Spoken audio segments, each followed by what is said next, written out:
In 2022, the women of Team USA won the World Championships in the 4x100 meter relay. And at first glance, that doesn't seem like a big surprise. Until you take a look at the women who were not on the team.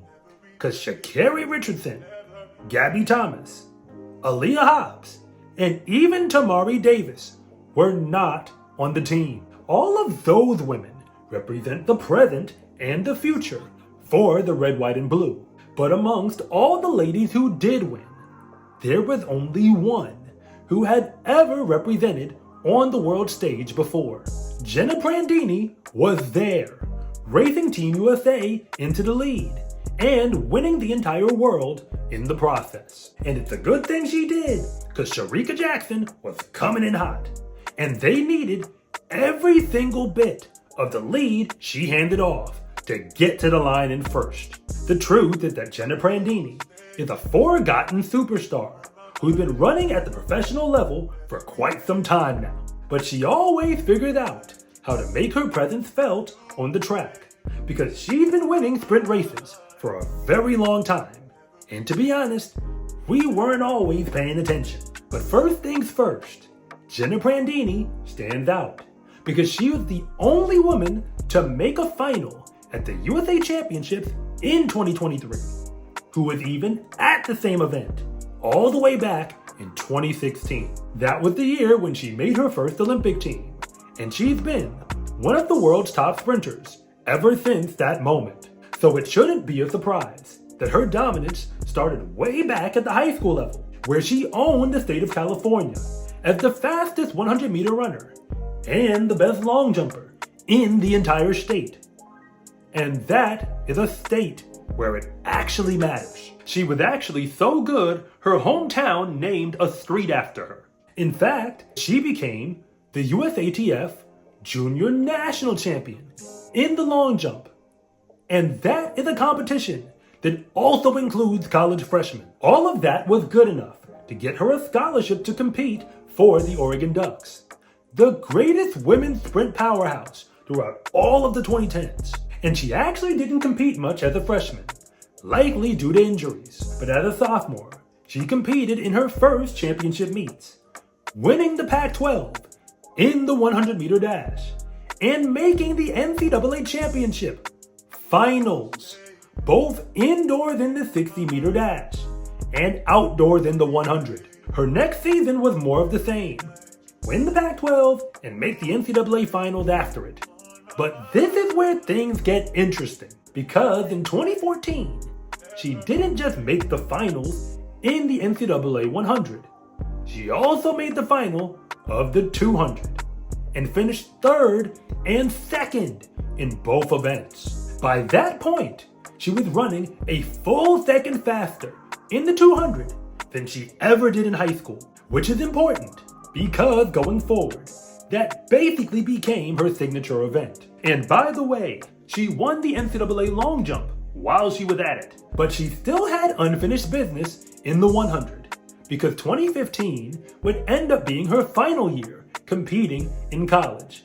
And she won the NCAA championship in the 100-meter dash by 1/100th of a second.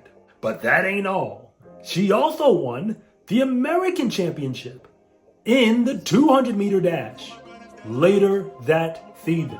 After all that, she turned professional, signing with Puma, and she hasn't looked back ever since. Now I'm gonna be honest with you, Jenna Prandini doesn't have any individual medals from the major world championship events. So that ain't why she's special, but pay attention, cause she always finds a way to compete. In 2016, she made the Olympic semifinal in the 200-meter dash.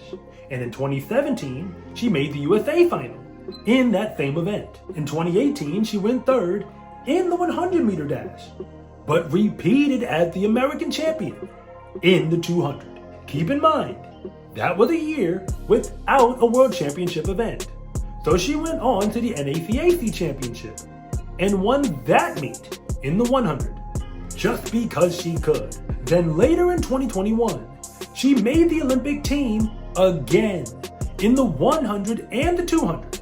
She was the only American woman to make both teams and made the semifinals in both events. And she ran on the Olympic silver medal team in the 4x100 meter relay, losing, of course, to Jamaica.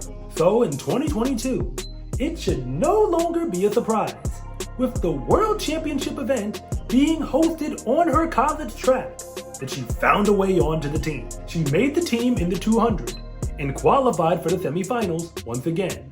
But all of that was just a backdrop to what would happen in the relay. Because like I said before, they needed every little bit of the lead that she handed off for them to emerge victorious against the fastest collection of women sprinters we've ever seen in Jamaica. And they did all that with nobody except Jenna herself, who'd ever worn the red, white, and blue before.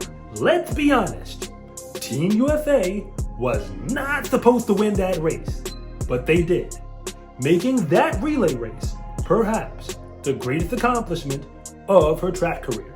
The life of a short sprinter is a fast and furious one, which is why most of them don't keep running into their 30s. Usain Bolt is 37 years old right now, and he's already been retired for 6 years already.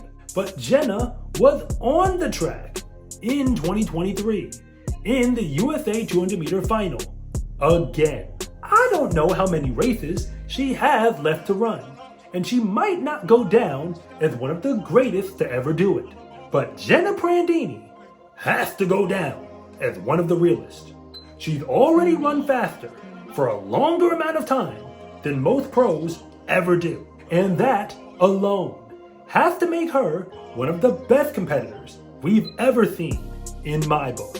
I'm Coach Rob, and thank you so much for watching this video. And if you want to see more content like this, then please like and subscribe.